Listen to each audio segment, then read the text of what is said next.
Olá pessoal, vamos começar mais um Papo de Compadres, nosso 34º episódio, novamente aqui no Rio de Janeiro. Como sabem, a gente grava São Paulo, grava Rio, grava onde tem agenda, grava onde tem convidados interessantes. E aqui hoje com um convidado, um amigo que fiz no mundo dos negócios, vou apresentar daqui a pouco para vocês. Antes disso, não esquece de inscrever no canal, Instagram papo.decompadres, YouTube Papo de Compadres. Escreve lá para fortalecer nosso projeto. E espero que gostem muito do tema de hoje. Algumas pessoas estavam pedindo, falando: Rafael, você é engenheiro eletricista, nunca trouxe essa pauta, falou sobre energia, sobre engenharia. Já teve convidados, né? Tiveram convidados que falaram sobre engenharia, mas nunca nesse específico aí da minha formação, que é engenharia elétrica. Então, assim, para abrir com chave de ouro, eu trouxe só o principal empresário de engenharia elétrica, diria, do Brasil, e fundador da maior empresa de engenharia elétrica na área de cabines blindadas do Rio de Janeiro, líder de mercado. Então, acho que quem está ouvindo aí já sabe, né? Estamos aqui com o Alexandre Moraes, um amigo, um mentor e uma pessoa que eu me inspiro muito aí no empreendedorismo. Obrigado por ter vindo. Boa tarde, Rafael, né? Boa tarde, bom dia, Pode boa noite, falar, né? A gente não sabe que horas que vai ser, isso aí.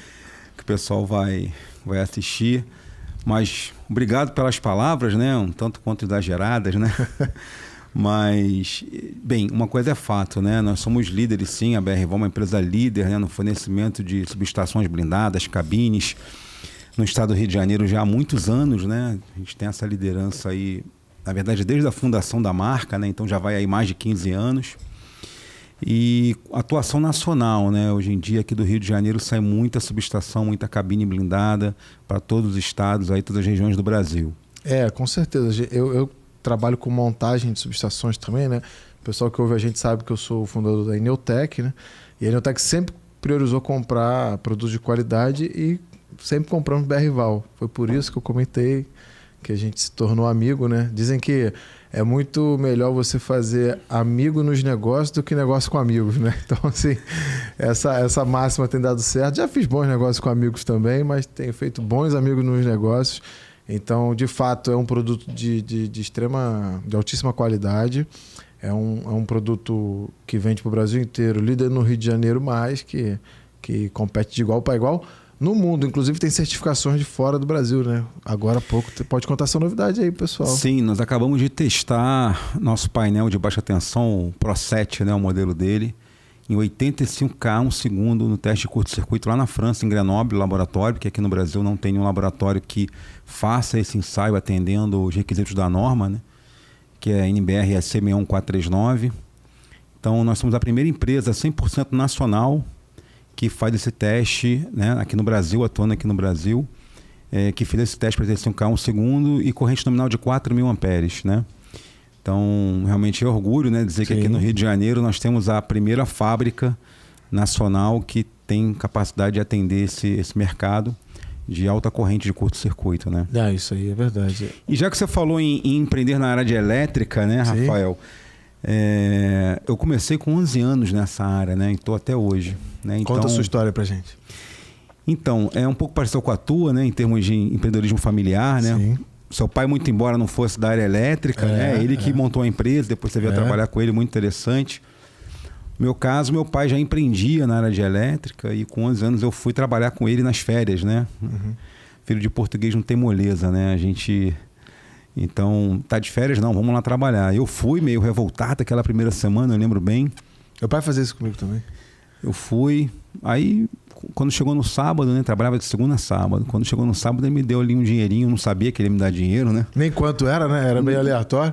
Eu não sabia que ia receber e nem quanto. Daqui a pouco ele veio, vai lá pegar seu pagamento. Quando eu fui, né? Fiquei feliz, né? Gostei. E aí na segunda-feira eu já fui também, né?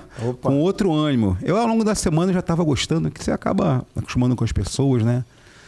E também com aquele movimento, né? Então, mas aí eu já fui com uma satisfação ainda maior, né? Porque tinha um pagamento, então me senti valorizado, né? Importante, sim. Né? E foi bem legal. Eu fiz isso durante todo o meu ginásio, né? Eu estudei aqui no Rio de Janeiro, sou carioca, né? No Colégio Pedro II. E as férias eram naqueles tempos eram 3 meses e meio, no mínimo 3 meses de férias, né? Então a quinta série, sei que agora é o 6º ano, 7º ano, 8º ano, 9º ano, né? Na linguagem de hoje eu fiz isso. E foi muito gratificante, que aí eu acabei fazendo prova para a escola técnica no último ano, né, do ensino médio, né, que na época a gente chamava de ginásio. No último ano do ensino médio eu resolvi fazer o concurso para a Escola Federal, o Cefet, né, hoje em dia, Centro Federal de Educação Tecnológica, já era Cefet na época o nome, antiga Escola Técnica Nacional. E assim, não foi imposição, não foi ninguém, né, meu pai, vai lá e faz, ou ninguém da família, minha mãe, nem nada, simplesmente eu estava estudando para ser diplomata, eu queria trabalhar na área de diplomacia. Fazer RI, Relações Internacionais? Não, eu sabia que eu tinha que fazer a prova do Instituto Rio Branco e que eu tinha que falar 3 idiomas. É o que eu já tinha tido de informação, porque não era igual hoje, que você entra na internet, pesquisa, já descobre o que vai fazer. Você tinha que ter rede de relacionamento mesmo, né? Alguém que já foi ou conhece alguém vai dando a dica. Exatamente, você vai buscando. Aí eu tinha um primo que trabalhava lá fora e que era muito amigo do cônsul em Miami e tal. Aí eu fui perguntando. E aí, tem que fazer Instituto Rio Branco, tem que falar 3 línguas, né? Fora a sua nativa, né? E aí eu estava estudando, aí quando eu soube disso, eu entrei no curso de alemão, eu já fazia inglês desde os 11 anos, aí com 14 anos, né, quando tomei a decisão que eu ia fazer isso, eu comecei a estudar alemão e espanhol. Só que aí chegou no final do ano, primeiro teve uma conversa com esse meu primo, falou assim, olha, é uma carreira muito difícil, tem muita questão de indicação e tal. Ele não falou assim tão enfaticamente, mas eu entendi o recado, né? Falei, então mas tudo bem, não desanimei, vamos lá. Só que uma prima minha, conversando com uma prima, coisa de família mesmo, né? Uma prima conversando com ela me falou da escola técnica. Eu perguntei para ela assim, prima, e aí, como é que tá o ensino, como é que tá o... Eu falei ensino médio não, né? Na verdade, ensino fundamental, né? Que eu estava na 8ª série, né? No ano. Fundamental. Não foi no final do ensino médio. Eu fiz a prova no final do ensino fundamental, do ginásio, né? Para fazer o 2º grau, que seria o ensino médio técnico, né? E aí ela é um ano mais velha que eu, perguntei para ela, como é que tá lá como é que tá o ensino médio, né? Como é que tá o teu 2º grau? Ela, não, primo, eu parei e tô fazendo pré-técnico. Falei, como é que é? Eu estou fazendo um cursinho no Martins, é um colégio aqui no Rio de Janeiro famoso de cursos, né? Fiz um curso no Martins e tal, para poder fazer prova para a escola técnica, já sair empregado e não sei o que lá. Fiquei ouvindo ela falar, foi festinha de aniversário na família, não lembro nem qual foi o aniversário, mas enfim. E eu perguntei para ela, mas como é que faz para se inscrever? Tem que... Até isso tem que perguntar, né? Você compra, não sei o que lá, vai lá e paga, nem lembro mais como é que foi, enfim. Mas eu fui lá, ela falou, tem na área do teu pai, eu acho que é eletrotécnica. Ela falou assim, tem na área que teu pai tem negócio, acho que é eletrotécnica. Aí, enfim, peguei as informações, fui lá, me inscrevi e acabei passando. Aí eu abandonei, né, aquele sonho que eu tinha da... Deu um cavalo de pau, né? Deu um cavalo de pau completamente, né? Completamente. Saiu de diplomata para curso técnico eletrotécnica. Para curso técnico eletrotécnica. Porque assim, eu gostava ali do que eu fazia lá nas férias, né? Eu tive oportunidade meu pai tinha uma fábrica com loja, né? Então eu tive oportunidade de rodar, né, em vários setores da fábrica, mas o que eu mais me identifiquei foi com a área comercial, né? E a fábrica não se chamava BR-Val, né? Era outro nome. Era outro nome. Explicar para a turma que tá ouvindo. Sim. O nome dessa empresa era Precisa Eletrometalúrgica, né? Que era a empresa do meu pai, que ele fundou. E eu me identifiquei muito com a área comercial, atendimento ao público, balcão, né? Ele não tinha vendedor externo, era só realmente balcão. O pessoal ia lá no Rio de Janeiro inteiro comprar material elétrico, que ele fabricava algumas coisas e revendia outras, né? Então, eu gostava daquele movimento, né? Engraçado que não ganhava comissão, mas a gente ficava disputando quem vendia mais, sabe? Uma disputa interna, né? Uma disputa interna, né? A gente ficava aí, quando via aquele cliente que você sabia que comprava muito, você já buscava, já... Eu comprei muito na Precisa no início da minha carreira. Porque a Precisa, que ano que ela muda de nome ou fecha? Enfim. Não, a Precisa ela durou até 2016. Então sim, faz sentido, porque eu esqueci o bairro ali, né? Infelizmente no Rio de Janeiro também muitas empresas são ainda, né, prejudicadas pela violência e tudo mais. Né? Ali era uma área bem... Eu esqueci o nome da área, por isso bem que eu queria lembrar. Complicada em termos... A violência lá aumentou muito, né? A rua ali, eu não me lembro. Era a rua principal do bairro. O bairro é Barros Filho, né? Estrada João Paulo. Isso aí, queria lembrar o nome do bairro. Ali ficou muito crítico, né? Ao ponto de eu conversar aí, eu já estava... né? Eu cheguei... A gente vai chegar lá, mas eu trabalhei lá muitos anos depois, né? E no período eu tive acesso ao subsecretário de Segurança Pública do Estado e que vinha a ser, né, um parente de um primo nosso, né? E ele falou, cara, esquece. O que eu faço? Sai de lá. É o que ele falou. Não tem solução. Quando você ouve assim de autoridade, não que ele tenha mentido, né? Mas aí você fica... Ele falou a verdade, né? Falou a verdade. A gente que trabalha com indústria, né? A Eneotec monta muita indústria.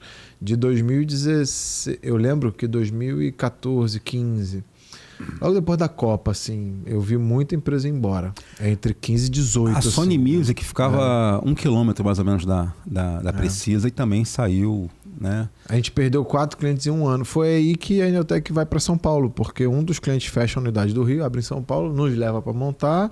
E aí a gente pega essa carona. E você pegou uma carona comigo, né? É verdade. É bom contar essa. Aí tá uma história legal pra gente contar aqui. Que quando a gente quer, às vezes, dar um passo, é muito importante a gente falar uma coisa que eu venho aprendendo nos últimos anos sobre humildade no empreendedorismo, sabe?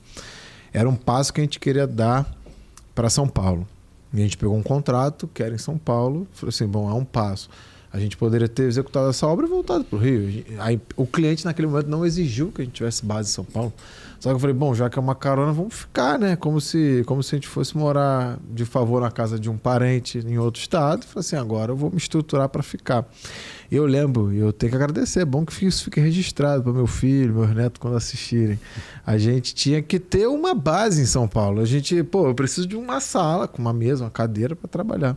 E naquele momento você tinha dado um passo de expansão da marca com uma fábrica de transformadores, né? Depois a gente pode voltar nisso. E aí você tinha uma salinha lá e eu falei, poxa, me ajuda, eu preciso só de um lugar botar aqui algumas coisas. Você falou, não, fica com a gente, e isso foi de verdade, grande ajuda. A gente já... Obrigado. Não, você já agradeceu antes, mas, né, agora fica registrado aí para o futuro, mas enfim. A gente tinha acabado de comprar uma operação de transformadores, né, a fábrica de transformadores a seco de média tensão lá em São Paulo, né, e tinha lá uma sala sobrando, né, e aí você falou comigo, eu falei, obrigado. Vá lá. Obrigado. Né, e a gente ficou ali 1 ano e meio, 2 anos?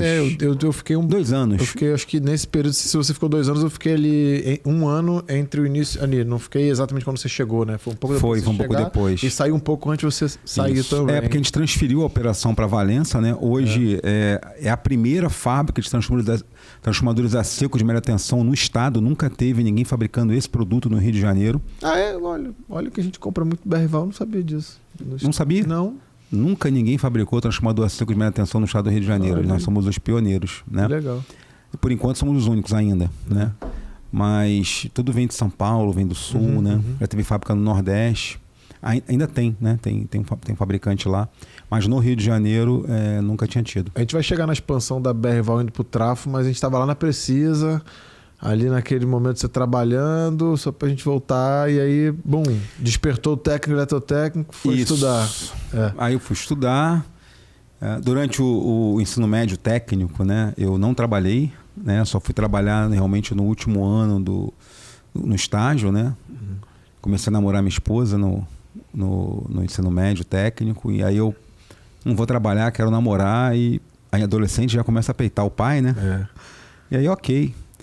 E no último ano tinha que fazer o estágio, eu fazia o último ano, eram 4 anos, né, a escola técnica, e o último ano eu fiz à noite, e durante o dia eu entrei na GE, fiz lá o processo seletivo, trabalhei 1 ano como estagiário e na área comercial, e depois eu consegui efetivação, primeiro na área de painéis, fui trabalhar na fábrica de painéis que tinha lá dentro do complexo da GE, e depois voltei para a área que eu estava antes também. Fiquei em total 1 ano como estagiário, 1 ano como funcionário. E aí eu já tinha começado a minha faculdade de engenharia elétrica, né? Terminei o estágio, terminei o curso, fui efetivado como vendedor técnico, depois como orçamentista, enfim. E aí fui fazer faculdade e aí eu perdi meu pai, né? Meu pai faleceu, eu tinha 19 anos, né? E aí eu decidi ajudar a família, né? Saí da GE depois de 2 anos. E foi de repente ou ele já... Foi de repente. Não, foi de repente. Ele é jovem, ele tinha 57 anos. Novo. E aí foi assim, todo mundo ficou meio atordoado e eu falei, não, eu vou lá ajudar, né? Engraçado foi que o meu pai... Isso é interessante, né? De falar, porque as pessoas ficam às vezes perguntando, né, ou ouvindo conselho, é sempre bom a gente saber o que a gente quer. O meu pai, quando eu fui fazer vestibular, ele perguntou: o que você vai estudar? O que você vai fazer de vestibular? Aí eu falei: pai, eu vou fazer engenharia elétrica. Aí ele virou para mim e falou assim: vem cá, você pretende um dia trabalhar na empresa da família? Eu falei: pretendo, pai. Mas por que você não faz outra área? O seu irmão já faz engenharia elétrica. Você já é técnico. Por que você não faz direito, por exemplo, que dá uma visão interessante para os negócios? Eu virei para ele e falei assim: pai, eu quero ser engenheiro. Aí ele: tá bom. Não falou mais nada. E aí eu fiz engenharia. E, primeiro, odeio direito. Lei também. Ainda mais no contratos. É um perfil que eu não tenho, né? Analítico ali, de ficar olhando os detalhes. Não daria certo. Ainda mais hoje em dia, né? Com o que a gente vem vivendo no Brasil, né? Essa questão a lei que está escrita de um jeito, mas é feito no final o que vale é outra coisa. Esse é um né? tema legal para a gente ficar aqui uns 5 minutinhos, porque eu acho que a instabilidade jurídica do Brasil é muito alta. E eu acho que é isso que afasta o empresário. Não nos afasta porque nós somos, né, nascidos e criados aqui, a gente empreende aqui, é aqui que a gente tem que ficar. Se a gente quiser expandir para fora do Brasil, mérito nosso. Mas, querendo ou não, começa aqui. Muito difícil alguém que começa a empreender fora do Brasil sendo brasileiro. A gente começa aqui. Eu acho que até facilita um pouquinho quando vai para fora, porque aqui o negócio é tão instável, né? Eu acho que o que mais pega é a instabilidade, né? As entrelinhas das leis sempre pode favorecer um lado ou outro. Aí você fica inseguro. Muita gente acontece, né? Se você vai ter quantas vezes eu vi isso? Tem um processo ali para resolver e tal, não sei o quê. Tá, mas você acha que a gente... Não sei, depende da cabeça do juiz. Eu falo, não é possível. Mas como isso? Então, assim, isso deixa a gente apavorado. Eu não teria estômago para trabalhar com isso também, porque a gente que é engenheiro, 1 mais 1 é 2, né, cara? Não tem como ser 3. Enfim, é uma área bem complexa que eu não ia aceitar, né? Eu ia ficar, quando perdesse uma causa que eu via que era óbvio pelo que está escrito na lei, né? E não tem o que fazer, né? Não, eu sei que você não gosta de perder, que a gente joga tênis junto. E quando eu ganho, você fica chateado, ó. Bem, até agora só aconteceu uma vez, então... Pode dar um spoiler? E foi hoje, hein? Hoje pela manhã, hein? Que a gente jogou tênis. É verdade, então eu tô Parabéns. Tem que se vingar na próxima. Mas voltando lá ao assunto. Então, e aí eu resolvi fazer engenharia. E foi interessante que anos mais tarde, né? Por uma questão de homologação, já ainda na época de Precisa, né, precisava ter um responsável técnico, porque a concessionária passou a exigir que tivesse um responsável técnico. E eu fui ser o responsável técnico. Meu irmão acabou não se formando em engenharia. Então, se eu tivesse ouvido meu pai, ia ter um advogado e um técnico, e não ia ter um engenheiro. É verdade. Né? Então... Agora, jamais o meu pai ia adivinhar que o meu irmão não ia terminar a engenharia. Ele não fez por mal, ele fez pensando, né? Então, toda vez que meu filho vem pedir um conselho para mim, ou minha filha, ou quem seja, eu tenho 2, né? Um filho e uma filha, eu faço muito a técnica do psicólogo, né? Do terapeuta, né? Eu começo a fazer perguntas né? Para eles, para no final eles chegarem, né? À conclusão ali, o que eles querem realmente, o que é melhor, né? Porque... eu tive essa percepção. Meu pai fez o que ele achava melhor que fosse para mim, né? Para o negócio, para mim, né? Mas no final, se eu fosse no conselho dele, eu teria errado, né? Então, é importante a gente saber o que a gente quer e... Não é fácil, né? Como pai. Eu sou pai agora também, fico pensando na hora que o Matheus escolher a profissão dele, mas a gente sempre fica com medo, né? Querendo uma profissão mais estável e tal, mas de fato tem que deixar livre para pensar, porque... isso que acarreta, né? Ninguém tem que fazer nada para agradar ninguém. Eu fiz engenharia elétrica, meu pai é técnico eletrônica. Nada de elétrica. Mas quando eu fiz engenharia elétrica, eu lembro que quando eu escolhi, ele falou assim, certeza? Tal. Ele nunca indicou para fazer. Tanto é que eu escolhi uma engenharia que não era o que ele fazia diariamente. Ele, como comentou aqui, né? Meu pai, o primeiro empresário da família, ele montou o negócio dele no ano 2000. Ele já tinha sido empregado por muitos anos e ele tinha ano 2001, mais ou menos, ele tinha quase 50 anos já. Então, assim, um ato de coragem, né? Você largar uma estabilidade para empreender. E ele fazia manutenções de máquinas, injetoras de plástico e metal. Então, muita eletrônica, hidráulica, aquela coisa ali de componentes, né? Eu lembro que eu escolhi a engenharia elétrica porque uma coisa ele induziu, que ele falava que muita máquina não funcionava porque a energia era ruim. Era um termo que ele usava. A energia lá da fábrica do cliente está ruim. Sim, era o termo que ele usava. E aí a Eneotec veio como uma empresa de qualidade e eficiência energética, né? No primeiro momento, para garantir a qualidade de energia. E para garantir a qualidade de energia tem que ter produtos bons na subestação, né? Claro que você está à mercê da oscilação da concessionária, mas dentro ali tem que estar tudo funcionando, né? E aí você vem com cabines de qualidade, que a Berval sempre produziu, né? Desde 2013, né? 2008. Não, Berval. Então eu chutei. O CNPJ. Eu te conheci. Não, eu conheci a Berval em 2013, desculpa. Ah, perfeito. Então em 2013 a gente já vem comprando, então só botar 11 anos. A gente nunca teve um problema na subestação e a gente ganhou esse know-how de uma empresa que garante de fato a estabilidade de energia. Muito graças aos produtos, né? Então, inclusive os transformadores, que é mais recente, já instalamos, já compramos e instalamos alguns já que estão funcionando até hoje. É isso. Então eu fui trabalhar com a família, né? Quando meu pai faleceu, e assim foi até 2008. Né? Eu fui sócio da Precisa, e aí foi quando surgiu a Berval lá em Valença. Legal. Né? E aí eu me separei da família logo depois disso, e venho tocando aí a Berval com o sonho de ser aí a maior, melhor e mais eficiente fábrica de painéis e agora transformadores elétricos do Brasil. Legal. E o que é mais difícil? Se tornar líder ou se manter líder? Tem muita essa discussão, né? Essa pergunta... Bem, nós somos líderes aqui no Rio de Janeiro desde 2008. Eu diria que eu acho que não tem assim o que é mais difícil, né? Se é se tornar ou se manter líder, né? Eu acho que as duas coisas não são fáceis, né? A gente no início, lá em 2008, acho que o mais difícil é se manter líder com qualidade, porque lá em 2008, quando no início da empresa, nosso mercado era mais aquele cliente que queria comprar um equipamento mais barato. Vamos dizer assim, né? Ele queria comprar muito mais barato. Por quê? A concessionária aqui mudou o padrão, exigindo que as subestações fossem blindadas. A Light foi a primeira concessionária. Hoje em dia é uma tendência de mercado no Brasil e no mundo, né? Por causa de segurança, de... Cada vez mais a vida do ser humano finalmente está sendo valorizada, muito embora não pareça, mas quem visitou uma fábrica, igual eu levava inspetor na fábrica da GE, uma multinacional, que não botava nenhum EPI para entrar lá dentro, nem eu, nem o cliente.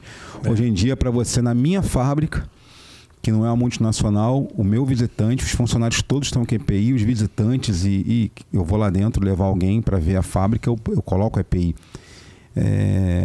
Isso não existia numa multinacional na década de 90, não tem tanto tempo assim, né? A engenharia evoluiu muito nisso. As NRs, né? NR12 para as máquinas mecânicas, a NR10 na área de elétrica. Então as normas regulamentadoras vieram dar todo esse viés da segurança, né? Então a subestação, como ela era antigamente, que não tinha nenhuma proteção, tinha simplesmente uma tela, mas se explodisse algum equipamento por trás da tela, a pessoa morria queimada ali na frente do equipamento, né? Ou se queimava, né? Se não viesse a óbito, enfim. Então foi uma tendência, e a precursora foi a Light.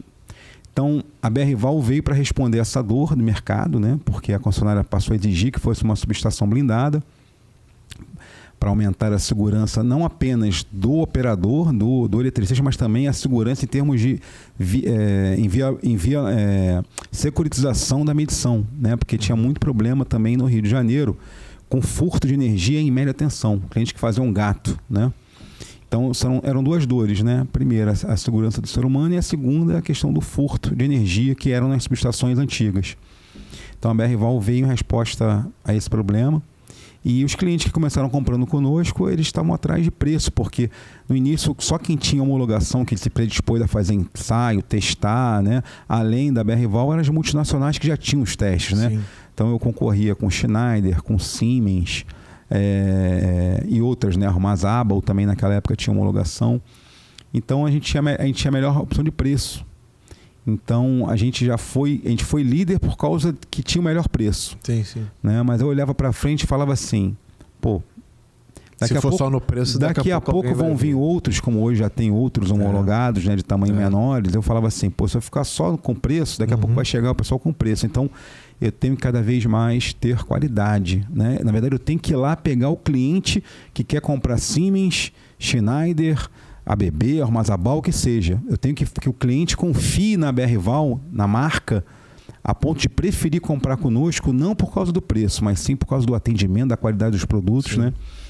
E foi isso lá em 2008, meu pensamento já era esse. E aí eu fui cada vez mais entrando em clientes que estão preocupados com qualidade, com segurança de fato, e não com quem tem apenas o melhor preço, né? Porque eu entendo que o equipamento que nós fabricamos, ele pode salvar ou matar uma pessoa, né, em função da qualidade do que é produzido, né? Ele pode parar uma operação de um hospital, ele pode parar a operação de um shopping por causa de um produto mal colocado, um equipamento de má qualidade que foi colocado para baratear preço. Então a gente sempre teve essa pegada. Então hoje a gente se manter líder com o nível de qualidade que a gente oferece, isso sim é um desafio, e a gente tem conseguido cumprir esse desafio. Claro que tem aquele cliente que ele só quer saber do preço, existe esse mercado, mas a gente tem conseguido mostrar o valor, né, para muitos outros clientes que estão preocupados sim com a qualidade, e o nosso preço também não é nenhum absurdo, né, em relação a quem trabalha com a qualidade muito inferior, né? Então a pessoa prefere pagar um pouco mais, mas ter a tranquilidade que está comprando equipamento com qualidade. Então o desafio, diria que se manter líder sem abrir mão da qualidade é um desafio, mas a gente está conseguindo. É um desafio que exige visão de futuro, que você falou aí. Se você não tiver uma visão de futuro, você não se mantém líder, né? Porque você está sempre se antecipando. Porque você está líder, tem alguém que vem chegando, vem correndo atrás de você, está olhando para você. A gente acaba conseguindo no volume, tem o preço de aquisição dos equipamentos menor. Sim, isso contribui. Mais equipamento de qualidade. Sim. Né? Então isso contribui bastante. Mas eu digo que quem é líder não tem quem se espelhar, né? Então você tem que buscar uma visão de futuro. Não, mas eu tenho algumas empresas maiores, né, a nível nacional, que não é líder no Rio de Janeiro, mas que a nível nacional são líderes, né, até a nível mundial, com quem eu tenho para me espelhar, para poder mirar, né, mirar ali, olha, aquele padrão de qualidade é o mínimo que eu quero. Eu quero, na verdade, ter o mesmo padrão de qualidade e ter o diferencial no atendimento mais ágil. Isso é lá fora, né? Não, você pega uma empresa... tem o produto aqui dentro, mas vem tecnologia fora. Sim, né? É desenvolvido lá fora. Sim. Então a gente tem que mirar e buscar diferenciais, né? Tanto no produto quanto também no atendimento. Essa é a vantagem. A gente estar no Brasil para empreender gera muita oportunidade, né? Que o Brasil é um país atrasado comparado a muitos. É um país muito bom, mas atrasado comparado a muitos, ainda mais na nossa área de engenharia. Então a empresa que consegue se espelhar lá fora, tudo chega primeiro lá fora, para depois vir para cá. Então, de fato, o empresário brasileiro da área de tecnologia, eu sempre gosto de deixar dicas aqui para quem está assistindo, né? Pode se espelhar lá fora, tranquilamente. A gente tem uma empresa chamada Gecel, né?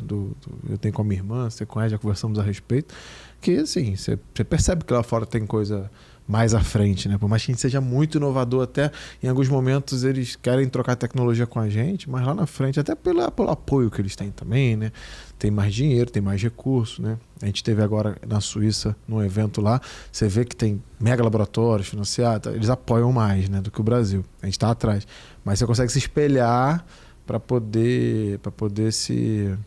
você poder fazer sua visão de futuro. Você olha lá e fala assim, pô, geralmente na Gecel tem um delay de uns 5 anos, a gente sempre fala, porque está lá, daqui a 5 anos está aqui. Sim. Então você tem um tempo para trabalhar. Eu tenho um adendo também para fazer, a gente é carioca, engenheiro eletricista, muita gente fala mal, né, da Light, da qualidade de energia e tal.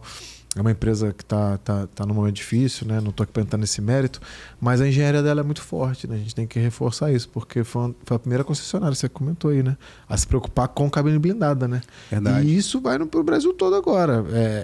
Ela é a referência nacional, não sei se é ainda, né? Mas quando começou, fato, que ela foi a pioneira em tornar uma subestação mais segura, mais eficiente, com maior qualidade, etc. Então, a Light tem que se falar as coisas boas também, né? Com certeza.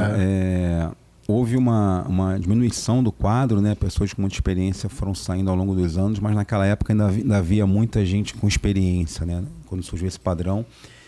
mas conseguiram formar bons profissionais que estão lá hoje, né? Que trabalharam com eles, né? Então eles continuam com uma área de engenharia de produto muito forte, pessoal com conhecimento técnico que debate a norma com você, o que é difícil em outros concessionários, né? Alguém debater norma. Tem concessionária que você manda o teste, e se bobear, você manda o teste reprovado e você é homologado, né? Porque a pessoa nem abre, mas nem abre. Não, isso já aconteceu, casos que eu escutei, né? Não é história. Realmente a pessoa não sabe interpretar um relatório de laboratório para avaliar. Então, a Light tem essa expertise, o pessoal que está lá é bem focado nisso. E também tem outras concessionárias com um pessoal muito bem preparado, mas algumas têm um pouco menos de preparo, digamos assim. Problemas todas têm, né? Não tem, a gente escuta, eu vejo, como a gente atua a nível nacional, eu vejo às vezes algumas reclamações de concessionárias de outros estados, o pessoal fazendo, né? Que eu fico assim, aqui no Rio não é assim, né? Aí quando alguém vem falar muito mal da concessionária aqui, eu falo, olha, isso problemas tem todas, né? Então, podem ser diferentes, mas tem todas. É claro que todo mundo quer, eu também gostaria, né, que todas as concessionárias tivessem um trabalho 100%, que não faltasse energia nunca, né? Você vê São Paulo como é que ficou há pouco tempo atrás, né? Com a tragédia do Sul, saiu um pouco dos holofotes, mas São Paulo também teve um problema lá com a sua concessionária bem grave de ficar aí semanas, né? Algumas regiões sem energia, né? Teve gente aqui do Rio, da Light, que foi lá ajudar em São Paulo, né? Então, mas é aquilo, né? A gente vai sempre olhar o nosso problema né? A grama do vizinho é sempre mais verde. É, né? Verdade. Mas foi bom a gente fazer essa observação, né? Tem pontos negativos, claro, quem está assistindo a gente, muita gente é do Rio de Janeiro. A gente começou a pegar um público mais de São Paulo agora, então começou a Light e tal, mas assim, a Light em matéria de engenharia é muito forte. Na média tensão, né? É onde a BRVAL trabalha, onde a Eneltec também tem muita demanda. Ela é bem forte e com bastante tecnologia. Você estava falando que nosso serviço, né, no caso a cabine, a segurança salva vidas e tal, e a gente, de fato, né, a gente já trabalhou em alguns hospitais, né, a Eneltec pegou obras, comprou cabine com vocês e tal, são literalmente salva vidas mesmo, porque quem trabalha com subestação, ainda mais no hospital, tem que pensar em trocar a subestação, a gente sempre brinca isso, né? Tem que fazer um planejamento de trocar o pneu do caminhão andando, né? Como é que você vai desligar o hospital, né? E você tem que fazer a reforma da subestação e tal, então é bem desafiador. Então Rafael, e não é só isso não, eu digo do próprio operador. Olha, eu vou pegar um caso, eu estava em casa assistindo o jogo do Vasco, num domingo. Não precisa nem perguntar teu time, né? Estava assistindo o jogo do Vasco, tem muitos anos, mas eu lembro bem desse caso. E aí um engenheiro que eu já conheço há muitos anos, numa instaladora que estava fazendo uma obra num shopping aqui do Rio de Janeiro, ele me ligou, olha, teve um problema aqui na transferência era uma subestação com transferência automática, né? Quando faltava energia numa linha, ele era suprido por dois ramais alimentadores distintos, né? De linhas diferentes, então se faltava tensão numa rede, transferia para outra.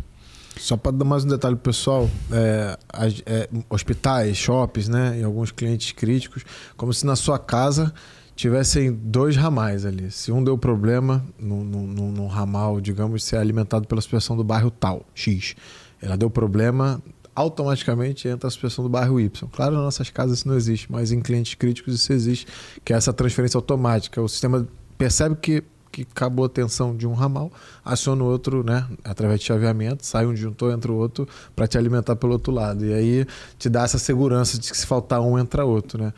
Isso não existe para comércio, casa, né? Clientes muito críticos, verdade. Né? Que não pode ficar sem energia. Isso. Né? E aí me ligou um engenheiro lá dizendo que não tinha transferido, né? Eles tinham acabado de entregar o shopping, estava funcionando já, mas estavam naquele período de garantia, de últimos acertos, né? Ele me ligou.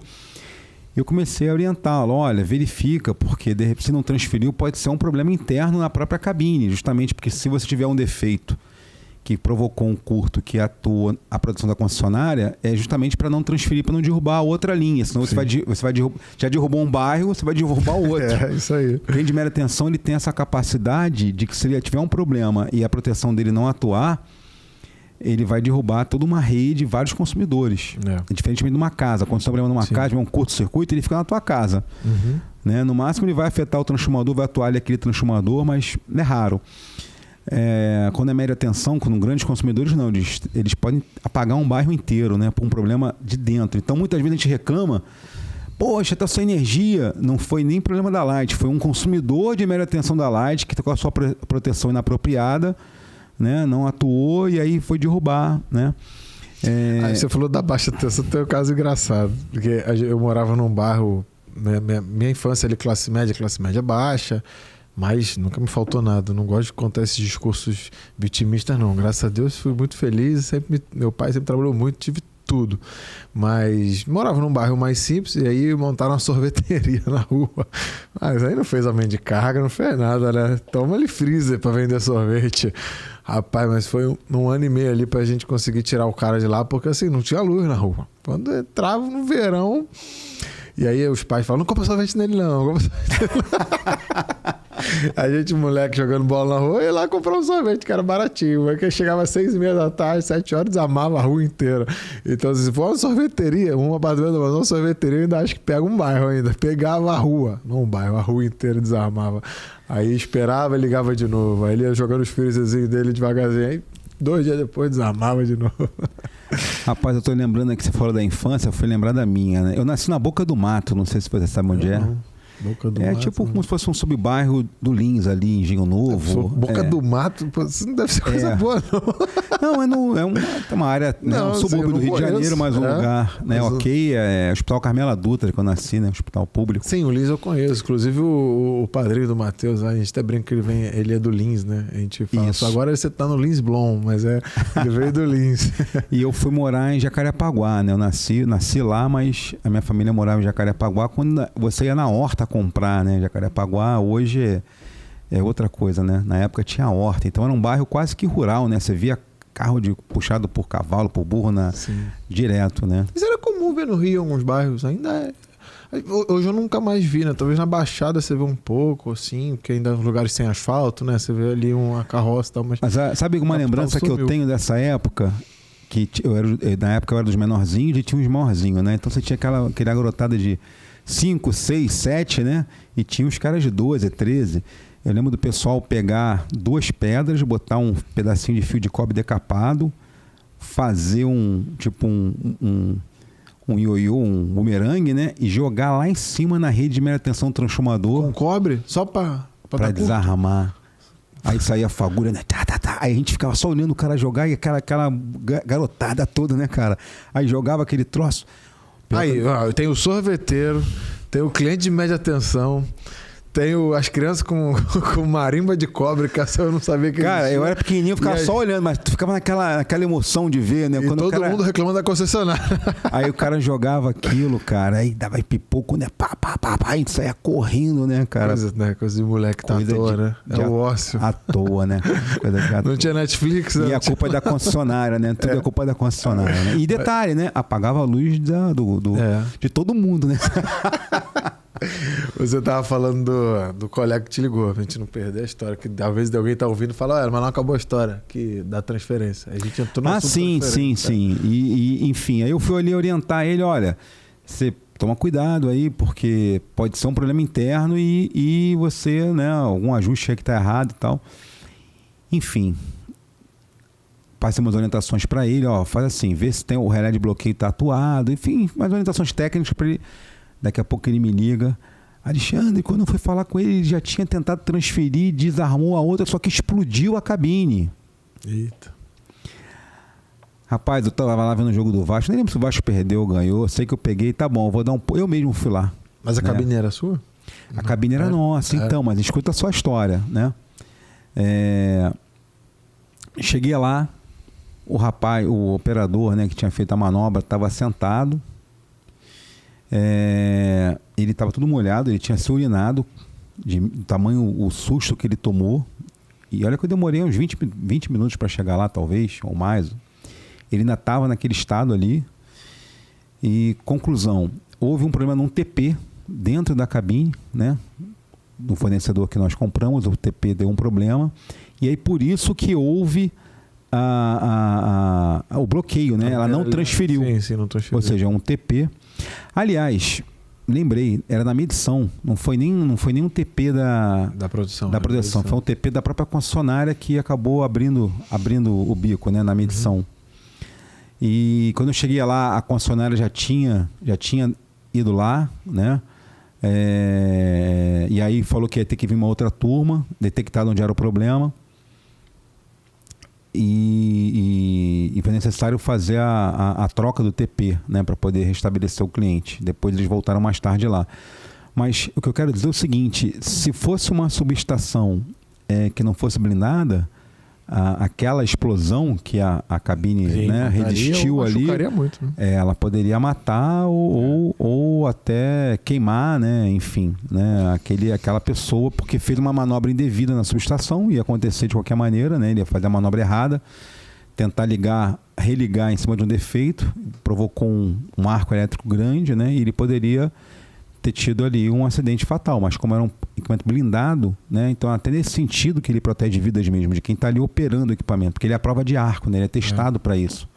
A gente leva o produto lá para Adrianópolis, no CEPEL, laboratório CEPEL aqui no Rio de Janeiro, é o único da América do Sul para fazer esse tipo de teste, e explode o equipamento. Você manda uma cabine para ver se ela vai resistir ao arco, isso aí.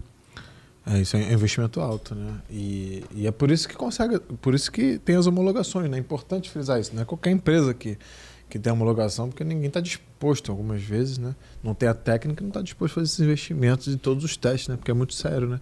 Tem ainda muita gente que vende cabine, que não pode ser de entrada, mas sem os testes, né? Tem ali um know-howzinho assim, eu digo que testar é o básico, né? É o mínimo, que é cumprir a norma. Infelizmente, no Brasil, não é bem assim, né? Mas eu digo que na BRVAL, cumprir a norma é o mínimo. Porque só cumprir a norma não garante a durabilidade do equipamento, né? Eu acabei de falar num problema de um TP que a concessionária teve, que acabou explodindo, né? Eu já trabalhei com esse fabricante de TP, mas eu tive tanto problema que hoje eu só trabalho com o melhor TP que tem no Brasil, que já vai fazer 5 anos que a gente está trabalhando com eles e não explodiu nenhum. Né? Porque é um equipamento que nós não fabricamos e que mas é essencial, né? E é o calcanhar de Aquiles na média tensão, né? É o equipamento que mais dá problema. A gente hoje compra de um fornecedor que ele custa quase o dobro do preço dos demais fabricantes, mas o cara é líder. Olha só o desafio, que legal, né? Você conhece ele, inclusive, eu tô querendo levar ele no podcast. Pode falar o nome aqui, né? Isolete. Você me apresentou o Fábio Laico, lá, que é o dono. Agora que a gente está gravando em São Paulo, acho que em Itu, né? Levar o Fábio para a capital para gravar, tem todo, né, um deslocamento. Então, né? Mas seria interessante, né? Eles são líder de mercado e é o melhor. Ele vende mais caro porque é bom, as pessoas confiam. Eu mesmo não quero mais saber de nenhum outro fabricante. Né? Então, às vezes, o concorrente, vem um cliente, o preço aqui, eu falo, olha, essa marca de TP eu já tive problema com ela. Eu tentei praticamente todos no mercado e realmente, né, tem um outro fornecedor também, que é a Baltor, né, que eu já coloquei e não tive problema, mas acabei com a Isolete tendo maior proximidade comercial e atendendo muito bem e não explodiu nenhum. Então eu só trabalho com o TP dele porque eu sei que o meu cliente não vai ter esse dissabor de ter uma explosão porque o equipamento falhou. Não, eu já estive lá na fábrica dele, você também, né? Eu estive lá na primeira vez, são muito técnicos. Se não me engano, a formação do Fábio é físico, então assim, ele entende a fundo ali do equipamento, dos projetos. E é legal falar da Isolete, porque é uma empresa brasileira que já tem sede nos Estados Unidos, eu só não lembro a cidade. Então, assim, é interessante quando a tecnologia sai daqui e vai para lá, né? Sim. Que a gente sempre valoriza a que vem de lá para cá, né? A gente tem que falar de que vão daqui para lá. Então, quando eu falo que atender a norma é requisito mínimo, né? A gente vai além disso, se preocupando com a marca, porque assim, fazer um teste nesse equipamento mais barato, ele passa no laboratório, né? Só que ao longo do tempo a gente vai detectando quem são os melhores equipamentos que dão mais durabilidade naquele produto, né? Então a gente já tem aí alguns anos na liderança, então a gente sabe quais são aqueles que realmente a gente pode confiar e colocar. Então, e isso para falar na questão do teste também, que é importante frisar, é que o teste que você faz para homologação, você faz em um modelo de produto. E os ensaios de rotina são outros testes que você faz para cada produto que você entrega no mercado. Você é obrigado pela norma a fazer testes de rotina. Sim. Mas os testes mais críticos são os de tipo que você faz para um modelo. Sim. Ainda existe uma prática no mercado nacional de você fazer um produto para levar para laboratório, para passar, mas depois você barateia colocando e fornecendo para o mercado de uma forma diferente daquela que você testou, né? Eu recentemente vi um produto que a estrutura, você sabe o que é um arco interno, o que é uma explosão no painel de manutenção. Sim. Pois eu vi um concorrente que é homologado, que ele usa rebite comum para fazer a estrutura do painel, para ligar, em vez de usar solda. Ele poderia usar um rebite estrutural, o avião usa rebite, mas é uma outra coisa. Ou rebite, né? Mas não, ele usa rebite comum para fazer a estrutura de um painel de manutenção que supostamente a prova de arco interno, né? Então, eu não vou aqui mencionar. De um arco interno. Eu não vou mencionar nomes, mas depois que eu vi isso, eu entendi que, caramba. Com certeza, você está dizendo, com certeza no teste não foi dessa maneira, né? Eu não vejo a menor chance de um rebite comum pro tamanho que é a explosão, porque eu já vi um painel meu, ele inflou, mas não, como não desgarrou nenhuma peça, ele passou, né? A gente fez 12,5 e 16 kA. No 12,5 ele passou tranquilo. Quando fez o 16 kA, o painel ele ficou mais gordo. Imagina, um painel, né? Ele pegou e fez assim, ó, inflou, mas segurou. Uma chaparé, parece um carro forte. Para lixar. Então imagina se fosse um rebite que estivesse segurando aquilo ali, um rebite comum, ia abrir, né? Ia estourar, né? E eu que conheço bem a história, sei das unidades, né? A principal em Valença, a BR-Val Tráfego que é em Valença, a unidade de São Paulo, Sorocaba, a BR-Val expandindo aí com ideias de ir para outros lugares. Como é que faz? Muita gente fala assim, como é que tem tanta empresa, ainda tem tempo de vir gravar um podcast, de estar na estratégia da empresa? Qual dica você deixaria assim, em matéria de expansão? O que você tem que ter, né? Mas a gente pode entrar em vários méritos, pessoas, processos e tal, mas o que você resumiria? Pessoas, você acabou de falar. Você precisa formar um time que você possa confiar, um time competente, para que você possa estar aí em várias frentes, né? Hoje a BR-Val, ela tem a BR-Val Electrical, ela tem a BR-Val Transformadores, ela tem a BR-Val Service, ela tem a BR-Val Equipment, ela tem a BR-Val Automação, ela tem a BR-Val Sorocaba. Então, se eu tivesse que estar em cada uma dessas empresas para ela funcionar, seria impossível, né? Então, realmente você tem que ter pessoas para poder ter oportunidade de tirar férias, né? E que é necessário, né? E de poder estar aqui gravando um podcast, poder participar de um evento, visitar uma feira, ir num cliente, né? Então, pessoas, não tem jeito. E processo, claro, né? Pessoas e processo e pessoas, né? São as duas onde a gente tem que estar de olho, né? O CEO é o embaixador da marca, né? Como você falou, tem que estar num evento, numa feira, num podcast, né? Expondo a marca, né? Expandindo a marca. E para isso você tem que ter pessoas de confiança tocando ali. Pessoas de confiança tocando os processos que foram testados, implementados, né? Que foram escritos primeiro, testados, validados e implementados, né? Hoje lá nas empresas também a gente só pensa nisso. Processos, né? Claro, pessoas. A gente tem uma cultura de formação de sócios, né? A gente tem sócios que começaram como estagiário e a BR-Val também tem, né? Seria legal falar, né? Você tem alguns sócios. Você até falou para mim uma vez que se inspirou no meu modelo, né? Sim, sem dúvida. Hoje na BR-Val nós temos 3 sócios, dois foram estagiários, né? E um começou trabalhando na linha de produção como auxiliar de pintura, né? E enfim, são 2 engenheiros, né? Um é técnico e hoje eles estão aí de frente em 3 operações da empresa. Então isso me dá... hoje eu tive uma reunião com um deles de manhã e isso me dá bastante satisfação, né? De você ver pessoas que começaram como estagiário e hoje são empreendedores. Foi por mérito deles, não tenha nenhuma dúvida que se eles não tivessem mérito, né, não seriam sócios da empresa. Já empreendiam lá dentro, né? Já empreendiam mesmo como estagiário, você percebe? Né? Olha, 2 eu diria que sim. Um deles, eu digo que foi Deus, sabe? Eu tenho uma fé muito grande em Deus. E eu vi a qualidade nele, era um bom menino, né? Isso é importante. Era um menino obediente, era um menino que, né, você via ele focado, mas eu não via característica empreendedor nele, não. E, na verdade, eu olhei assim, foi quando eu comprei a operação de transformadores, né? E eu olhei assim pro pessoal Eu falei assim, cara, tem que botar alguém lá para tocar essa operação. Era em Salto, né? Ali do ladinho de Tu, né? A operação. Quem eu vou levar para lá? Aí eu olhei assim, bem, se eu levar fulano vai fazer falta aqui. Se eu levar ciclano vai fazer falta aqui. Aí eu olhei assim para ele. Eu lembro até hoje, estava na sala, olhei assim. Acho que eu vou dar oportunidade para esse menino. Ele acabou de se formar, né? Ele fez estágio com a gente na área de qualidade, foi efetivado na área de projetos. E estava lá como funcionário e tinha acabado de se formar em engenharia eletricista, né? Falei, vou dar uma oportunidade para ele. Eu acho que vamos ver se ele abraça a causa, né? E ele topou, ele foi, né? Isso já demonstrou que ele tinha, né? Alguma coisa ele já tinha, eu só não sabia, né? Dele ter aceitado sair, né? Da condição de funcionário para ir lá, né? Para empreender, para tocar um negócio. Sem nenhuma garantia, né? Que a pessoa perde férias, 13º, perde tudo. Ele resolveu abrir mão para arriscar. Então ele já tinha isso nele, só não sabia. Eu não tinha percebido. Mas aí a gente, com 6 meses na operação, a operação ainda era deficitária. Aí ele quis dar um passo para trás. Ele falou assim, não sei, eu estou pensando, estou vendo aqui os números, estou preocupado. Eu falei, cara, olha, realmente aqui não é para ser funcionário, aqui eu quero um sócio. Aí ele, não, tudo bem.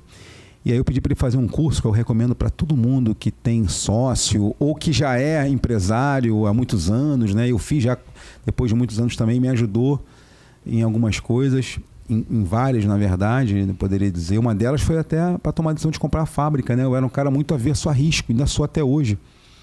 Mas eu aprendi que a gente precisa correr risco calculado. Sim, não, claro. pode ser, né? Não pode ser assim, né? De forma leviana, né? Mas correr risco calculado é necessário. Quando eu fui comprar essa fábrica, foi no meio da crise, né? No Brasil ali, tinha acabado o Temer, tinha acabado de entrar, todo mundo ficou assim, pô, você é peitudo, hein, cara? Tu vai comprar uma fábrica nessa, né? Nosso mercado de elétrica estava bem, a Brasil inteiro, né? Os concorrentes, todo mundo chorando, reclamando, e eu vou lá e compro uma fábrica, né? Todo mundo falou assim, esse cara é maluco. Mas talvez eu tenha comprado na baixa, sigo a linha do mercado aí, né? Sim, que dizem que sim. Mas foi tem que ter coragem de comprar na baixa. Foi tudo muito calculado, né? Eu vi que era um mercado difícil, tem muito concorrente que faz briga predatória em termos de preço. Não, tem de tudo, qualidade. Exatamente. E aí eu peguei o preço ali médio do mercado, falei, não, nesse preço médio aqui dá para sobrar alguma coisa, né? E era uma linha complementar às cabines, né? Todo mundo compra uma cabine de média tensão, tem que comprar um transformador, né? Então eu falei, bem, o comercial é o mesmo, não vou ter nenhum incremento de força de vendas, né? É só mais um produto para oferecer. Exato, quem vende um, vende outro. Então vamos lá, vamos encarar. Fiz as continhas, né, direitinho e tal. E aí eu pedi para ele fazer Empretec. Depois de 6 meses ele fez o Empretec e ele voltou outra pessoa. A dica que você deixa é o Empretec, né? Que a gente fala muito aqui no podcast do Sebrae, né? Vocês falam bastante, né? Bastante, porque de fato... E ele voltou outra pessoa, com outro gás. Ele já era uma pessoa muito, como eu disse, obediente. Eu, quando ia lá, no início, né, eu ia todo mês, né? Pegava o avião, ia lá pousava em Viracopos, ficava lá 1, 2 dias... E aí eu ia pegando as falhas e, não, isso aqui faz assim, isso aqui... Eu realmente fui preparando ele.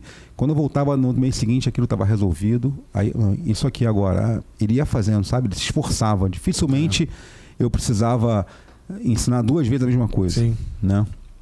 E aí depois do Empretec, ele acordou. E hoje eu fico muito feliz, né, de ver ele tá voando baixo. A operação fica na mão dele...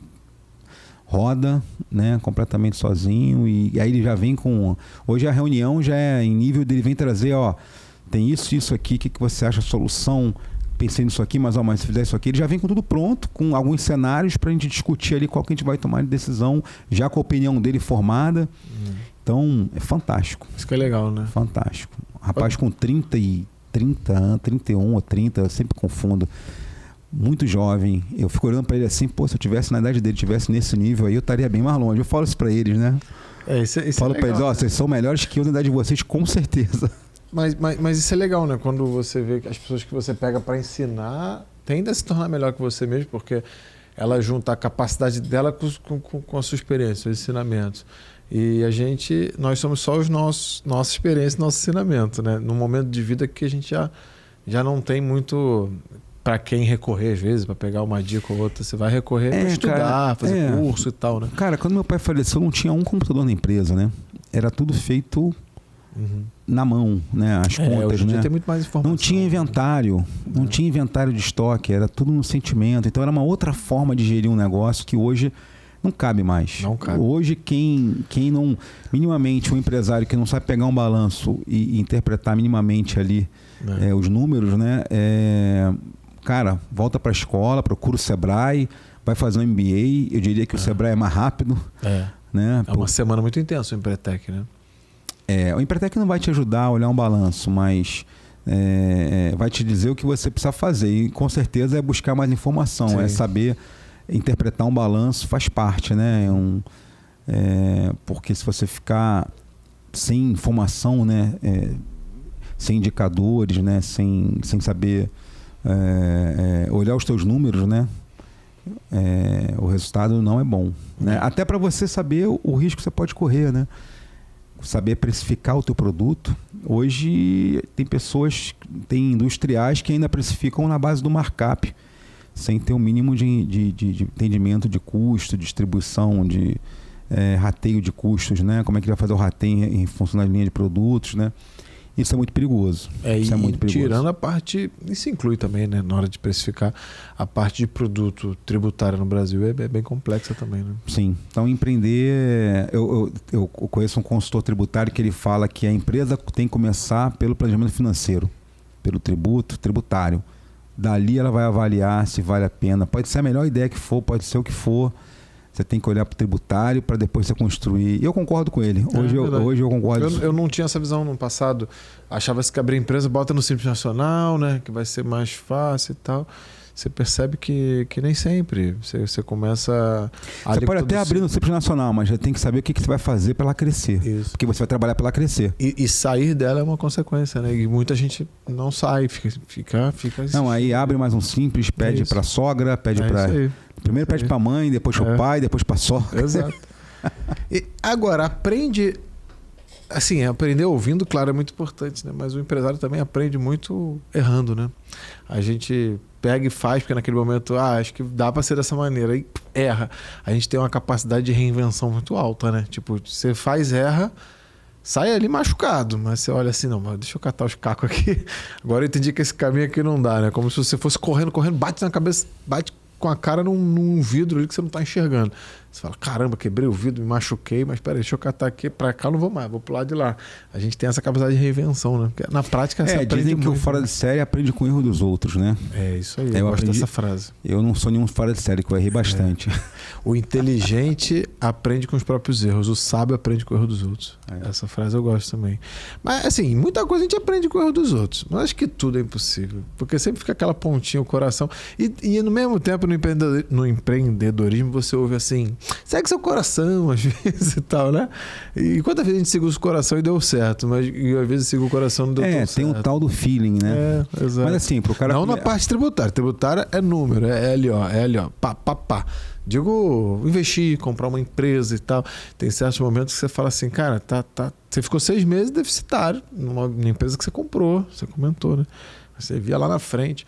Talvez ela solta não fosse um bom negócio, mas você estava agregando ela já a um negócio existente. Sem dúvida. Se fosse para ser uma empresa isolada, digamos assim, fora do contexto, né? Se fosse num outro ramo, isso aí seria um péssimo negócio. Então ela fazia sentido para você, porque você tinha o feeling e o know-how para entender, mas talvez o outro fala, ih, rapaz, Alexandre comprou uma fábrica transformadora, tá ganhando dinheiro para caramba, vou comprar também, mas não dá certo, porque não está no meio dele ali, né? Você agregou valor à marca porque já fazia cabines e tal, fazia todo sentido, né? Interessante. A história é muito... A marca tem uma história... A gente já veio conversando para vir no podcast há um tempo. Alexandre, vamos lá fazer um podcast. E a proposta dela é exatamente essa, é a marca, né? Transformar um documento muito crítico, né? Não só os TPs que são pequenininhos, mas também os de força, né? E a gente tem tido bastante sucesso, né, em termos de qualidade. A gente tem uma formulazinha ali que não mexe porque está funcionando, né? E com a saída da Siemens, né? A Siemens parou de fabricar no Brasil. A gente tem a pretensão de ser aí a marca de qualidade que vai, né, suprir essa carência, né? Porque realmente era a referência para todos, né? Era a nossa referência em termos de qualidade, ó. A gente tem que ser igual ou melhor. né? E eles saindo, a nossa pretensão é essa. Não, né? muito legal o que você falou, porque no início, o pessoal que não é da área talvez não tenha pego, né? Minha obrigação é trazer para que todo mundo aqui entenda o contexto. Você comentou do teste em Grenoble, do ProSet, que é um painel de baixa tensão, testado para 4.000 amperes, né? E aí a gente está falando de cabine de entrada, pessoal, a cabine de entrada recebe média tensão, grosseiramente passa pelo transformador que passa, né, transforma, né, como o nome já diz, de média para baixa, e na baixa ele alimenta um painel de baixa. Então, minimamente você tem uma subestação pronta. São os componentes principais, né, da subestação. Então hoje, se você fecha um pacote com a BR-Val, você tem uma subestação de muita qualidade, um produto homologado. E se quiser automação também, isso aí. Já vai no pacote. É isso aí. BR-Val Automação. Eu andei conversando lá com o pessoal, né? Eu tenho muito acesso à BR-Val, é uma parceira nossa, e estou muito contente aí. Vem produtos bons aí no mercado, com certeza. É isso aí. E aí você tem uma substituição com segurança, né? E com um produto nacional, homologado, com testes feitos, né, de maneira correta, fidedigna, que tira do teste e executa de maneira correta na fábrica. E fala de Valença um pouquinho. Valença, você gosta de Valença? Valença é um município, né, do Rio de Janeiro, no interior do Rio, perto de Volta Redonda. Gosto tanto que hoje eu sou um valenciano, né? Você mora lá? Eu ganhei o título já há alguns anos, né? E com muita honra. E estou completamente integrado à vida do município, né? Minha esposa, há 2 anos atrás, ela exigiu a gente morar lá. Eu já queria ir, mas ela, não, vamos logo. E a gente foi, estou muito feliz. Continuo vindo ao Rio de Janeiro praticamente toda semana, porque o escritório comercial fica na capital. Mas assim, também rodo muito o Brasil, né? Visitando clientes e vendo oportunidades. Mas a minha base hoje mesmo de residência é Valença. Fica perto da fábrica, né? O grosso ali está ali, né? É tudo pertinho, né? Eu consigo hoje fazer minha academia, ir para a fábrica, tudo pertinho, né? Não tem aquele trânsito. Então, estou muito feliz lá em Valença. Legal. Porque Valença é conhecido, né? Inclusive o marido da minha irmã é de Valença. É engraçado, você acha que vai a Valença. Aí você vai conhecendo um monte de gente que é de Valença, você não sabia, né? Eles veio para o Rio para estudar. Lá tem a faculdade de medicina muito forte, né?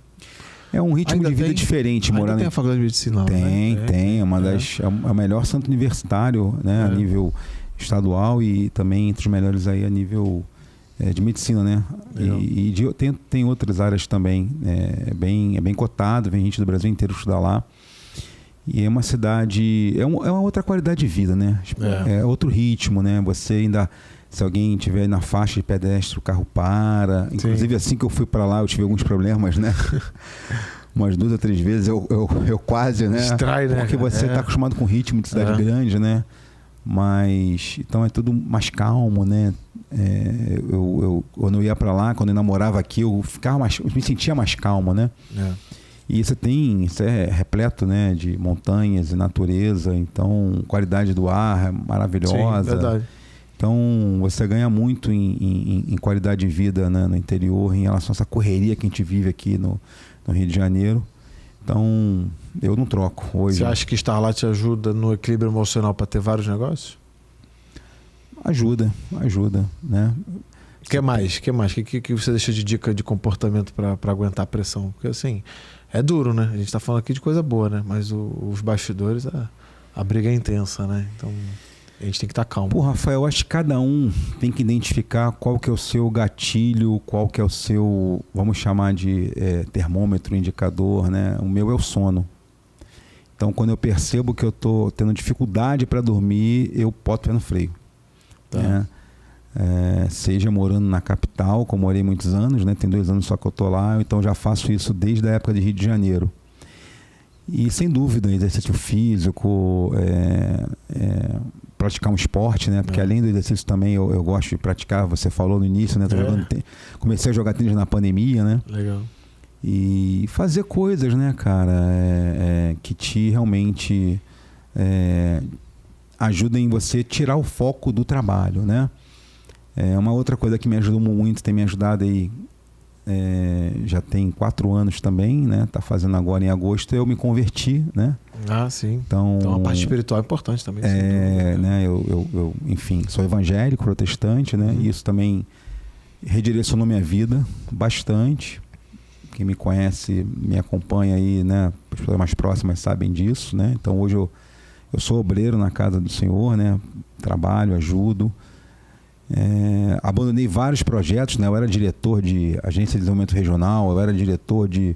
Alguns ainda sou, mas só tô com o nome lá. Quando porque eu te conheci, me impressionava. Quando eu te conheci, né? Não logo conheci, mas ao longo dos anos, né? Eu me impressionava. Você estava sempre, né, com cargos nessas... eu tenho uma pousada lá em Valença. Tem uma pousada, mas você também estava sempre em alguns sindicatos patronais também. Não, então, eu era presidente, eu fui presidente do Conselho de Turismo em Valença. Ah, verdade. Então, eu era presidente do Conselho de Turismo, eu era diretor da Agência de Desenvolvimento Regional lá da região, sou diretor do Metal Sul, Metal Mecânico lá da região, diretor do Sinistal aqui no Rio de Janeiro.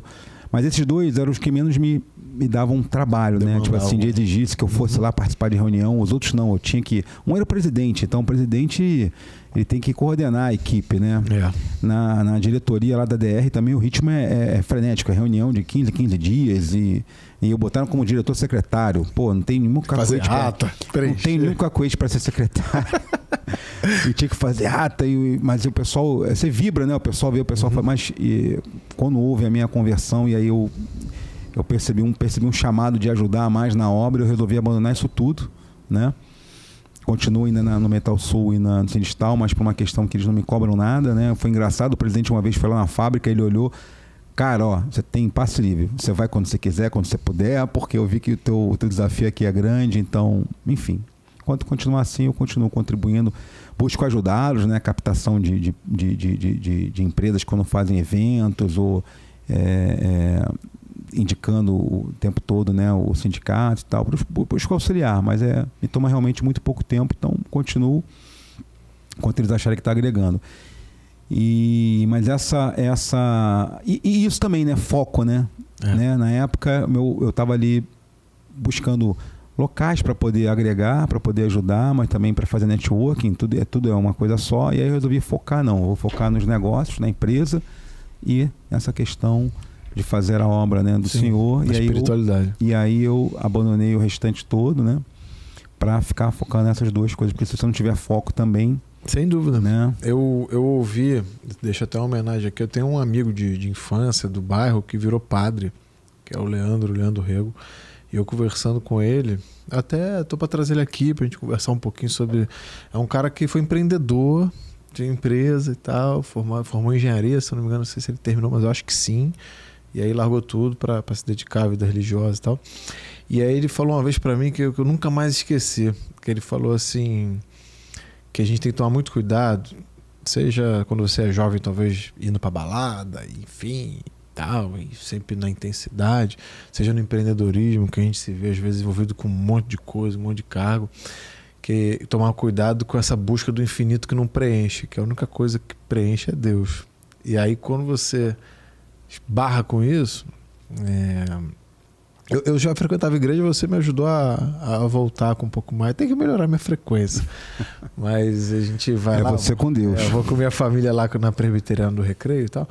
E aí você vê o quanto isso vai te preenchendo. Você já não precisa... Porque muitas vezes quando a gente se pega, querendo...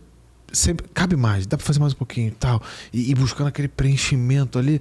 E quando você vê, você está com várias... Eu também tive momentos que eu estava indo para negócio que não tinha nada a ver com o meu fit. Falei, opa, peraí. Meu negócio é tech e biotech. É o que eu gosto, onde eu me sinto confortável. Não que eu seja formação na biologia, mas pelo ter uma irmã que é referência aí mundial e tá trabalhando com ela, eu gosto de empresas de biotech porque tem muita engenharia, tem muito equipamento, laboratório, então eu gosto disso, né? E aí eu foco nisso, vamos focar nisso, né? O podcast é uma forma de melhorar a comunicação, trazer amigos e expandir network também. Mas foi quando eu esbarrei com um novo contato, né? Me reaproximei de Deus, aí você vê que preenche esse vazio que às vezes a gente como empreendedor sente. De tipo, dá pra fazer mais, às vezes pra querer, né, sentir, não mais importante, mas sentir mais útil e tudo mais. E aí quando você vê, basta você se aproximar dele que é infinito. Esse meu amigo padre, ele falou assim, quanto mais você estuda, mais você quer estudar e menos você acha que entende, e mais você quer estudar, e mais você quer estudar, e só te faz bem, te preenche, e aí te traz paz. Eu acho que Não estou aqui, né, para falar do tipo de religião, né, um podcast, o país é laico, etc. Então, mas a espiritualidade, estar próximo de Deus é muito importante. Porque sem dúvida. É essencial, né? Eu te conheci antes, né, e te vi você entrar e de fato você traz muito mais paz agora do que antes, né? Obrigado. Você era mais agitadão, né? Acho que era isso, né? Tanto compromisso que a gente vai pegando e esquece do principal compromisso que é a espiritualidade, né? Sim. Legal, a gente vai caminhando pro fim. Passou rápido, né? Passou rápido. 1h10. Se deixar vai mais 1 hora. Mas vai. depois... Assunto não falta, né? Pra gente aqui. Quando a gente senta, às vezes, pra tomar um café, se encontra, a gente conversa, às vezes, 2 horas, né? Sim. Tomando um café. Bom, a gente tem um procedimento, assim, de fim, né? A gente pede sempre para quem está aqui deixar uma dica para quem quer empreender. Pode ser uma dica técnica, uma dica de equilíbrio emocional, qualquer coisa, ou alguma dica que você usando de experiência. Mas para quem quer começar a aprender? Para quem empreender, a gente sente que o nosso público é muito de quem quer empreender. Às vezes não está empreendendo, está começando. Então, quiser deixar uma dica aí para a gente encerrar. Bem, empreenda pelos motivos certos, né? Porque motivo errado para empreender não dá certo, né? Eu já vi alguns casos. Então, se você quer empreender porque você está chateado com o teu chefe, não quer mais receber a ordem, esquece. Se você quer empreender porque você está cansado, você acha que você trabalha demais, que você é explorado e vou empreender que eu vou ganhar dinheiro, vou trabalhar menos, não empreenda. Nenhuma dessas duas. Eu não digo de como não empreender, né? Você quer que... Não, você foi pro lado muito bom, é verdade. Pode continuar, se tiver mais 1 ou 2 aí, pode falar. Eu tive uma ideia mirabolante, vou trabalhar menos, vou ganhar mais, e sou explorado.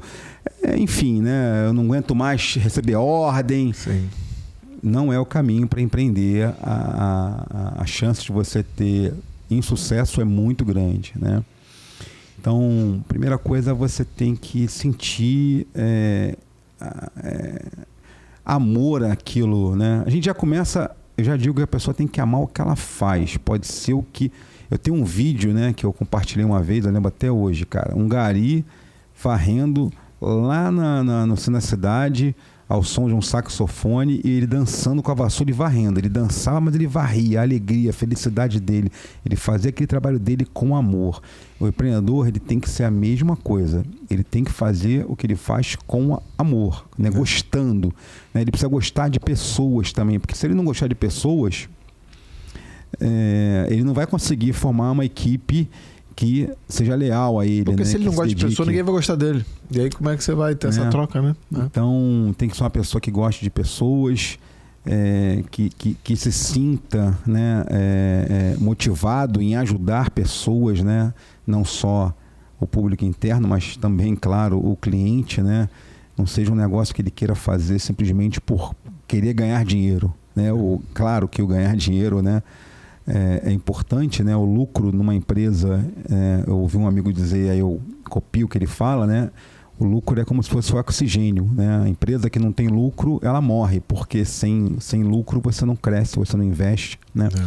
Então é claro que é importante, óbvio, ninguém vai arriscar o seu capital sem visar o lucro, tem que visar o lucro, sim.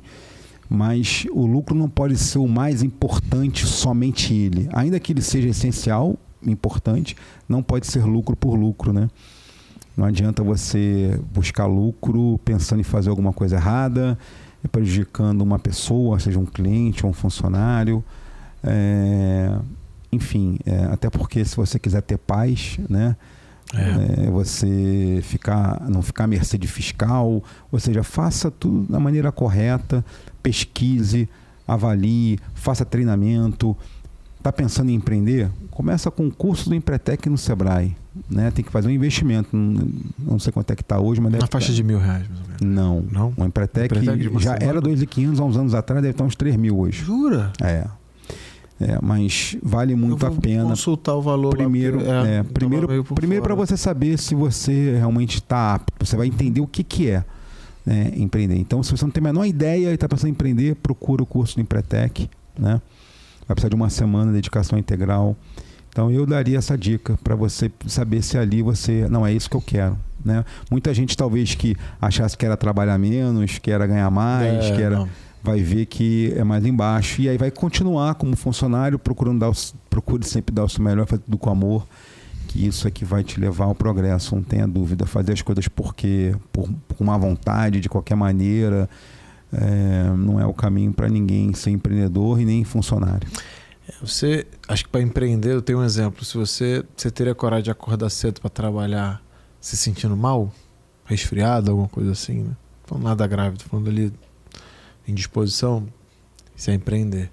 Você teria coragem de, por alguns meses, ter que parar de tirar um salário porque está numa reestruturação e tal, e vai ter que dar um jeito? Isso é empreender. Então, assim, você tem que fazer essas simulações para ver se de fato eu tenho algumas pessoas na equipe que eu chamo de intraempreendedor, né? Mas que não tem a coragem para dar o passo de montar um negócio. Ele prefere empreender dentro da empresa. Empreende no CNPJ de alguém. Isso aí. E tá ok. Tá ok. Tá ok. Eu acho que são os que os empresários mais buscam também, né? Isso aí. Você pode empreender no CNPJ do outro. Eu digo que é uma pessoa com alta empregabilidade, aquele que de fato se coloca no lugar do dono. São pessoas raras, né? Se veem como dono do negócio realmente, né? Então é uma pessoa que todo mundo quer do lado, né? Sim. Então as pessoas ficam reclamando isso, aquilo, mas se ela tiver esse comportamento, sem dúvida ela vai ser uma pessoa muito requisitada pelo mercado de trabalho. Exato. Bom, falamos bastante, deixamos muita dica aí, deixamos aí um pouco da história da BRVAL registrada. Eu costumo dizer que eu gosto de podcast porque fica registrado aí para anos, né? Ainda mais com a tecnologia e com o armazenamento de dados. Podem consultar aí nossa conversa daqui a 100, 200, 300 anos, né? Se é que o formato podcast... Talvez ainda escuta um disco de vinil hoje, né? Talvez o podcast daqui a uns anos seja o disco de vinil, né? Com tanta inteligência artificial. Mas, pessoal, foi um prazer ter vocês aqui assistindo a gente. Obrigado, Alexandre, pelo seu tempo, pela contribuição, pela história de sucesso da marca sua. Segue a gente lá no Instagram, @papo.decompadres. Inscreve no canal. E, Alexandre, deixa aí as redes sociais da BRVAL. Se quiser deixar o pessoal seguir vocês lá. @BRVAL Electrical, né? Com C mudo. Como tá aqui, galera. Passou agora aqui na televisão. E você falou uma palavra aí que é perigosa. Sucesso. Sucesso a gente busca todo dia. Porque se você estacionar, achar que tá... A pessoa achar que já... não, conquistei tudo, ter uma empresa de sucesso, acabou. É o início da derrota. É verdade, né? É verdade. Então, que é o se manter líder, né? Se manter líder não pode pensar que alcançou o sucesso, né? Tá sempre se reinventando. Isso aí. Sem dúvida. Legal, pessoal. Obrigado aí. Obrigado, Alexandre. Até a próxima. Esse foi o nosso 34º episódio. Valeu, pessoal. Um abraço.